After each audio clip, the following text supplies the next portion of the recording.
ನಮಸ್ಕಾರ ಕನ್ನಡ ಒನ್ಗೆ ಸ್ವಾಗತ. ನಾನು ಭಾಗ್ಯನಾರಾಯಣ ಬೊಗವರ್ಪು. ಆಗಾಗ ನಿಮಗೆ ಡಿಸೈನ್ ಮೋದಿ ಭಕ್ತರು ಸಿಗ್ತಾ ಇರ್ತಾರೆ. ಮೋದಿ ಭಕ್ತರೇ ಅಂತಲ್ಲ, ಆಯಾ ಕಾಲಘಟ್ಟಕ್ಕೆ ಆಯಾ ಆಡಳಿತ ನಡೆಸುವಂತಹ ಅಥವಾ ಸರ್ವಾಧಿಕಾರಿ ಮನೋಭಾವನೆ ಇರುವಂತಹ ವ್ಯಕ್ತಿಗಳ ಭಕ್ತರು ಸಾಕಷ್ಟು ಮಟ್ಟದಲ್ಲಿ ಸಿಗ್ತಾರೆ. ಹಿಟ್ಲರ್ ಕಾಲದಿಂದಲೂ ಹಿಡಿದು ಏನು ಮುಸೋಲಿನಿಗಿರಬಹುದು, ಸ್ಟಾಲಿನ್ಗಿರಬಹುದು, ಮಾವೋಗಿರಬಹುದು, ಎಲ್ಲರಿಗೂ ಭಕ್ತರ ಪಡೆನೇ ಇರ್ತಿತ್ತು. ಈಗ ನೀವು ನಾರ್ತ್ ಕೊರಿಯಾದಲ್ಲಿ ಆ ಭಕ್ತಗಿರಿಯನ್ನು ನೋಡ್ತೀರಿ. ಆತ ಹೊರಗೆ ಬಂದರೆ ಯಾವ ರೀತಿ ಏನು ಆಳ್ತಾರೆ, ಎದೆ ಬಡ್ಕೊಳ್ತಾರೆ, ಅದೆಲ್ಲ ಮಾಡ್ತಿರ್ತಾರೆ. ಇಂದಿರಾ ಗಾಂಧಿ ಸಮಯದಲ್ಲಿ ಸಹ ಇಂದಿರಾ ಗಾಂಧಿ ಭಕ್ತರಿಗೇನು ಕಡಿಮೆ ಇರಲಿಲ್ಲ. ಆದರೆ ಅವೆಲ್ಲವನ್ನು ಭಾರತದ ಮಟ್ಟಿಗೆ ನೋಡೋದಾದರೆ ಎಲ್ಲರ ಭಕ್ತಗಿರಿಯನ್ನು ಮೀರಿಸುವಂತಹ ಭಕ್ತರನ್ನು ಹೊಂದಿರುವ ಡಿಸೈನ್ ಮೂರ್ಖತನದಲ್ಲಿ ಅತಿ ಹೆಚ್ಚು ಮೂರ್ಖತನ ಹೊಂದಿರುವ ಭಕ್ತರನ್ನು ಹೊಂದಿರುವುದು ಅಂದರೆ ನರೇಂದ್ರ ಮೋದಿಯವರ ಭಕ್ತರು ಅಂತ ಹೇಳ್ಬೋದು. ಯಾಕೆ ಅಂದರೆ ವೈರಸ್ಸು ಬಂದಾಗ ಗಂಟೆ ಜಾಗಟೆ ಬಾರಿಸ್ತೀವಿ, ದೀಪ ಹಚ್ತೀವಿ, ಲೈಟ್ ಆಫ್ ಮಾಡಿದ್ರೆ ವೈರಸ್ ಹೋಗಿಬಿಡುತ್ತೆ ಅನ್ನುವ ಮಟ್ಟಕ್ಕೆ ಮೂರ್ಖತನವನ್ನು ಪ್ರದರ್ಶನ ಮಾಡಬಹುದಾದಂತಹ ಭಕ್ತರು ಯಾರಿಗಾದಿರಿದ್ರೆ ಅದು ನರೇಂದ್ರ ಮೋದಿ ಅವರಿಗೆ ಮಾತ್ರ ಇರೋದಕ್ಕೆ ಸಾಧ್ಯ. ಆದರೆ ಆ ಎಲ್ಲ ಭಕ್ತರ ರೆಕಾರ್ಡ್ಗಳನ್ನು ಒಬ್ಬ ಈಗ ಬ್ರೇಕ್ ಮಾಡಿದ್ದಾನೆ, ಅಬ್ಸಲ್ಯೂಟಾಗಿ ಬ್ರೇಕ್ ಮಾಡಿದ್ದಾನೆ. ಅವನ ಅಳು, ಆ ಎಕ್ಸ್ಪ್ರೆಷನ್ನು, ಅವನ ನಡುಗುವಿಕೆ, ಆ ಶೇಕಿಂಗು, ಆರಂಭದಲ್ಲೇ ಒಂದು ಕ್ಲಿಪ್ಪಿಂಗ್ ಹಾಕಿದ್ದೀವಲ್ಲ, ಆ ಒಂದು ಕ್ಲಿಪ್ಪಿಂಗನ್ನು ಮತ್ತೆ ನೋಡಿ ಆ ನಂತರ ಇದ್ರ ಬಗ್ಗೆ ಒಂದಷ್ಟು ವಿಚಾರವನ್ನು ತಿಳಿಸ್ತೀನಿ. ನೋಡಿ ಆ ಕ್ಲಿಪ್ಪಿಂಗ್ನ.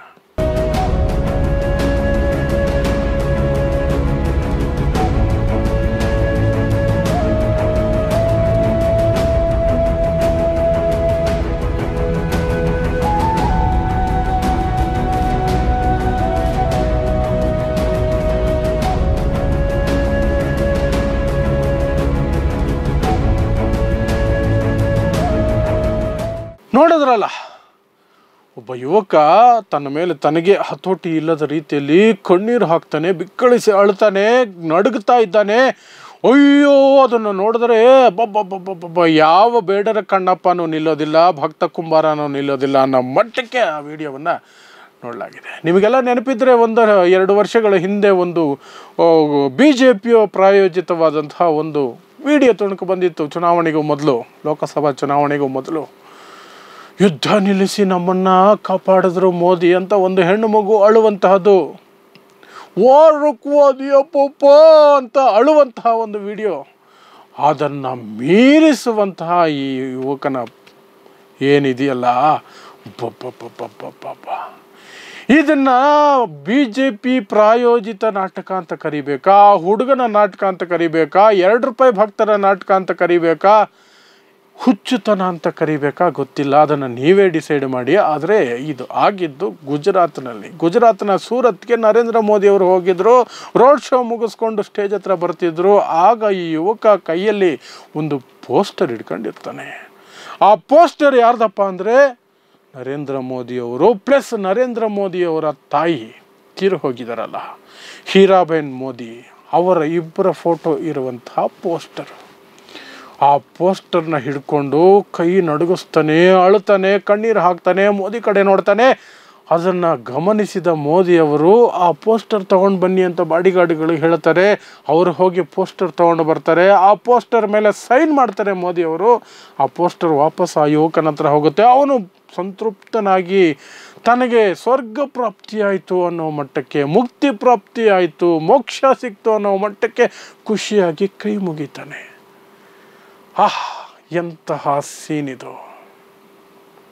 ಯೂಶುವಲ್ ಆಗಿ ನಿಮಗೆ ಮೋದಿಯವರ ರೋಡ್ ಶೋ ಅಂದರೆ ಆ್ಯಂಬುಲೆನ್ಸ್ ಬರೋ ಸೀನ್ ಇರುತ್ತೆ, ಅದಕ್ಕೆ ಮೋದಿಯವರು ಜಾಗ ಬಿಡೋ ಸೀನ್ ಇರುತ್ತೆ. ಆದರೆ ಅದು ಹಳೇದಾಯಿತು ಅಂತ ಅನಿಸಿರ್ಬೇಕು. BJP IT ಸೆಲ್ಗೆ ಹೊಸದೊಂದು ಏನೋ ಮಾಡಿದ್ದಾರೆ. ಯಾಕೆ ಇದನ್ನು ನಾನು ನಾಟಕ ಇರಬಹುದು ಅಂತ ಹೇಳ್ತೀನಿ ಅಂದರೆ, ಆ ಯುವಕ ಹಾಗೆ ವರ್ತಿಸ್ತಾನೆ ಅಂತ ಕ್ಯಾಮ್ರಾಮನ್ಗೆ ಮೊದಲೇ ಹೇಗೆ ಗೊತ್ತಿತ್ತು? ಆರಂಭದಿಂದಲೂ ಅವನನ್ನೇ ತೋರಿಸ್ತಾ ಇರ್ತಾರೆ, ಕ್ಯಾಮ್ರಾ ಅವನ ಮೇಲೆ ಇರುತ್ತೆ. ಮೋದಿಯವರು ಎಂಟ್ರಿ ಆಗಿದ ತಕ್ಷಣ ಒಂದು ಶುರು ಆಗುತ್ತೆ. ಅದನ್ನು ಕಂಪ್ಲೀಟಾಗಿ ಕ್ಯಾಮ್ರಾದಲ್ಲಿ ಕವರ್ ಮಾಡ್ತಾರೆ ಮತ್ತು ಅದನ್ನು BJPಯ ಅಫಿಷಿಯಲ್ ಅಕೌಂಟಲ್ಲಿ ಅಪ್ಲೋಡ್ ಮಾಡ್ತಾರೆ ಆ ವಿಡಿಯೋನ. ಎಷ್ಟು ಪೂರ್ವ ತಯಾರಿ ನೋಡಿ. ಅವನ ಮೇಲೇ ಕ್ಯಾಮ್ರಾ ಇರುತ್ತೆ, ಅವನನ್ನೇ ನೋಡ್ತಿರ್ತಾರೆ. ಮೋದಿ ಬರೋ ಟೈಮ್ಗೆ ಅವನ ಎಲ್ಲ ಚೇಷ್ಟೆಗಳು, ಅವತಾರ ಎಲ್ಲ ತೋರಿಸ್ತಾರೆ. ಕಂಟಿನ್ಯೂಸ್ ಆಗಿ ಆಗತ್ತೆ. ಹಾಗಾದರೆ ಅದು ಪ್ರೀ ಪ್ಲ್ಯಾಂಡ್ ಅಂತ ಅನ್ಸಲ್ವಾ? ಸರಿ, ಪ್ರೀ ಪ್ಲ್ಯಾಂಡ್ ಅಲ್ವೇ ಅಲ್ವಪ್ಪ. ಹಾಗೆ ವರ್ತಿಸುವ ಅವಶ್ಯಕತೆ ಏನಿದೆ? ಮಾನಸಿಕ ಸ್ಥಿಮಿತತೆ ಇರುವ ವ್ಯಕ್ತಿ ಯಾರೂ ಸಹ ಯಾರ ವಿಚಾರದಲ್ಲಿಯೂ ಸಹ ಹಾಗೆ ವರ್ತಿಸಲ್ಲ. ಹಾಗೆ ವರ್ತಿಸಿದ್ರೆ ಅವರಲ್ಲಿ ಏನೋ ದೋಷ ಇದೆ, ಸಮಸ್ಯೆ ಇದೆ ಅವರಿಗೆ ಅಂತ ಅರ್ಥ. ಅಥವಾ ದುಡ್ಡು ಕೊಟ್ಟು ಮಾಡಿಸಿರಬಹುದು ಅಂತಲೂ ಅನ್ಕೋಬಹುದು. ಅಥವಾ ಪ್ರಚಾರ ಸಿಗುತ್ತೆ ಅನ್ನುವ ಕಾರಣಕ್ಕೆ ಅವನು ಆ ರೀತಿ ವರ್ತಿಸಿದ್ದಾನೆ ಅಂತಲೂ ಅನ್ಕೋಬಹುದು. ಆಮೇಲೆ ಆ ಪೋಸ್ಟರ್ ಮೇಲೆ ಸೈನ್ ಹಾಕೋದಕ್ಕೆ ಹುಡುಗ ಅಷ್ಟೆಲ್ಲ ಓದಾಡ್ತಿದ್ದಾನೆ ಅಂತ ಮೋದಿ ಅವ್ರಿಗೆ ಹೇಗೆ ಗೊತ್ತಾಯಿತು? ಅಷ್ಟು ದೂರದಿಂದ ಪೋಸ್ಟರ್ ತರಿಸ್ಕೊಂಡೋದ್ರ ಮೇಲೆ ಸೈನ್ ಮಾಡಿ ಕಳಿಸ್ತಾರಲ್ಲ,